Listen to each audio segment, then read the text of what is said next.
The next poet reading is Brother Yao.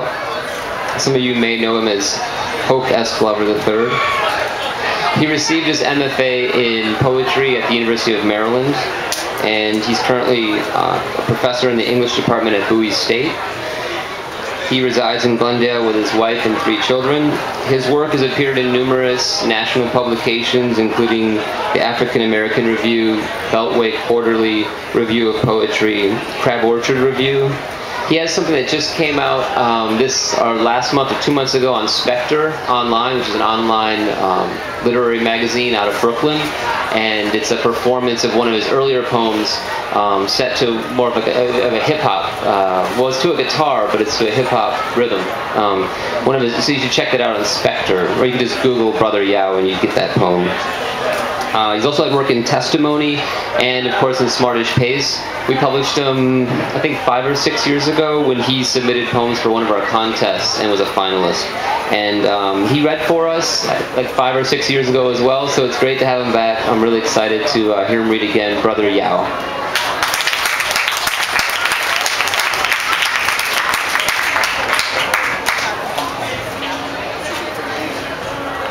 How's everybody doing?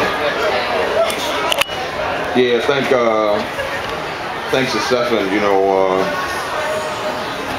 for giving me an opportunity to read. I don't get out and read that much these days, so it's always good. And this is a great festival. Thanks to all of you for coming. All right, the first poem is called Azaleas.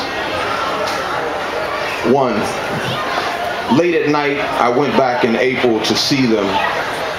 It was no longer my house. I kept my car running, cracked the door, and walked round back, overgrown with weeds.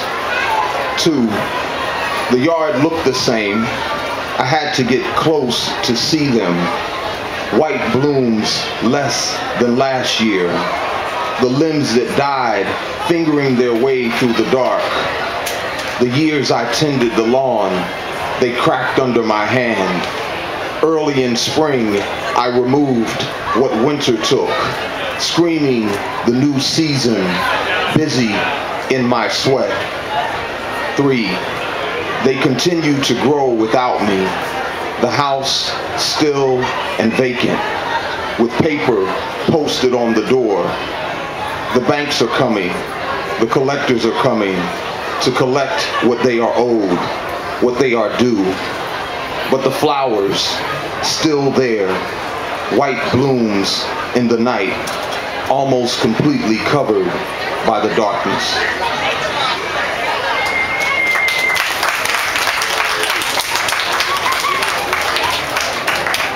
And unfortunately, that's a real story. Poets are doomed to tell the truth. I had a business for 15 years. We sold books. And one of the things I had to give up when my business closed down was my house. So it is what it is. And I'm not the only one in America. Not in 2012. Definitely not the only one. Okay, the next poem is called Going South River. 1. Was it Christmas, Thanksgiving, death, sickness, pushing my father out of the bed at 3 a.m. and down the road? Black coffee and music deep in the hips of the house. Chicken wrapped in foil. Get up, hustle. Children boated into the car. My mother singing tired from her body. My father dreaming. His mother's face through grease smoke. We stopped, started, and were gone. 2. Are we there yet? In the car full of covers. Towns are like dreams. I am calling my father's name. I am getting on my mother's nerves. The sun is dying. The season is changing. 3. One morning you were in New York, and the next evening, Orange Snake River up to your ankles, bouncing rocks across the water with your cousins. Sun falls into a cotton field. 4. My father would catch catfish big as his forearm, cut off the head, pull the skin back with a pair of pliers, tell me to watch. He was offering what was taken from the river for history and the belly of his family. Watch, he would say. In Harlem, he had met young men who had never seen the river, though they lived 10 blocks from the brown moving swamp, snaking its way through the city. They knew nothing of the fish who lived there, though they could smell its sewage and industry. Every day, my father spoke history, and the fried fish with hot sauce, potato salad, the laughter-filled house became part of the river. My father's bloody hands shoved in my face. Look, I want you to know where you come from.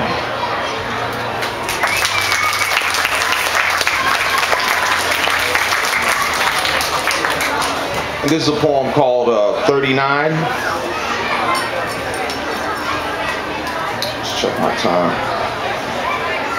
39. Always somebody else's rhythm aching in the night. To speak with passion, to destroy with words, to hurl them into the R of someone else's being. I have done that. Tried to be clever, taken the long way home, drove with my father through our country, lost and enjoying it, riding on the one-lane highways, past the river, past the old beat-up truck with a 6-pack of beer, 3 catfish, 2 brims, and the smell of water greased over the rods. It's lonely out here. Driving home, the air suddenly becomes cold, even though it's summer. I know fall is coming. A tiny boy with my hand stuck out the window, listening to the rustling air, watching it grab my sleeve and shake it like an angry man, hearing it roar in my ears.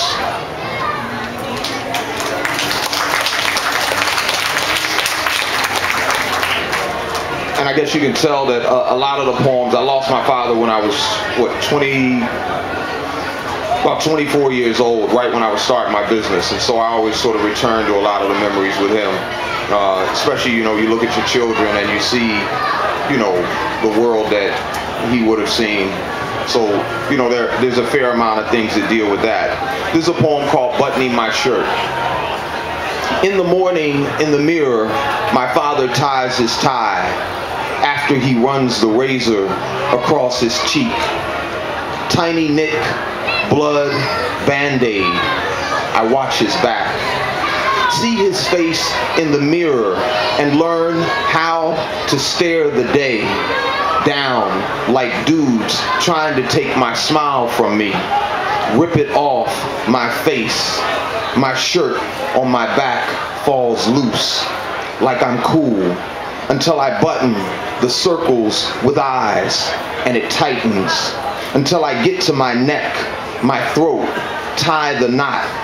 I'm staring you in the eyes, Daddy. I got your back and your face in the mirror. It's morning. I'm buttoning my shirt.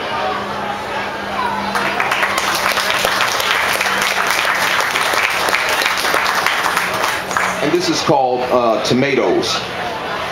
Tomatoes. There is a hole in your chest where your lungs used to be, but with your overalls on, the same old man opens the glass door outside to stand among the 4-foot-tall tomato plants. Your breath is heavy under the noonday sun. A cough, a cool sound, raspy like the low-talking jazz musicians who sound the day and its wisdom. But you are not faking when you speak of plants, soft, almost whispering. In you, there is pain and joy, fighting, bleeding. But the tomatoes rise from your tiny patch of earth regardless. You turn to me. I see for the first time a tooth missing when you smile. And in your hand, the red fruit, almost perfectly round.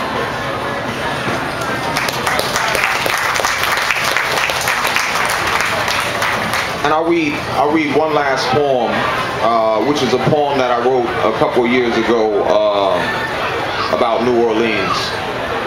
And I performed this poem a couple of times with musicians and stuff like that. It's a poem about New Orleans. I'm standing on the top floor while the waters run through the front door. I got an angry woman who's looting my house. She got 100-mile-an-hour winds and a big mouth. And when she spit, it rained for days. And every house and every tree sway. And the city cry, but you can't see the tears because there's too much water in the sky. They say she broke the levee down in the 9th Ward, but I don't know if that's true. That could be some white hoodoo. That could be the KKK driving around in a Ford or floating around in a boat looking for folks who loot, looking for folks they wanted to shoot anyway. Like way back in the day, the old school way. Who knows the difference between a noose and the truth? Who knows the difference between disaster and the newscasters going on and on about refugees, chaos, safety, and me in an empty city? Whose soul is supposed to be black, but I don't know what's up with that anymore. I mean, we keep our heads down, stick to our side of town, unless it's a trumpet raised high, that brass mouth to the sky like a funnel. So when it rained like this, it tunnels straight down our throats. New Orleans, the city where black folks choke. Noah had an ark, and I ain't even got a boat, or water, or food. But I'm the one up to no good, digging in vacant stores for my family. They got looting captioned right under me and nigger tattooed on my back, teaching the whole world that even in disaster, black means attack. Wars come from the mouths of hungry children.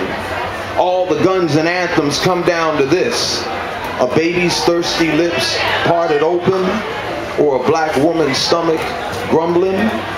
But I'm going to do what I gotta do. Wouldn't you? Would you wait for FEMA and the Coast Guard to get their stuff straight? Or go out and find yourself something to eat, something to drink?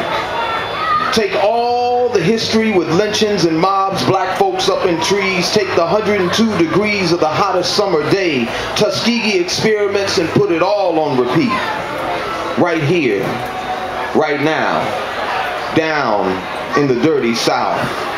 Because I'm standing on the top floor while the waters run through the front door, and I got this angry woman who just keeps looting my house with them 100-mile-an-hour winds and that big old mouth. And every time she spit, it rained for days. And every single house and every single tree sway. And the city cry. And the city cry. But you can't see the tears because there's too much water in the sky. Hey, thank you guys so much. I appreciate it.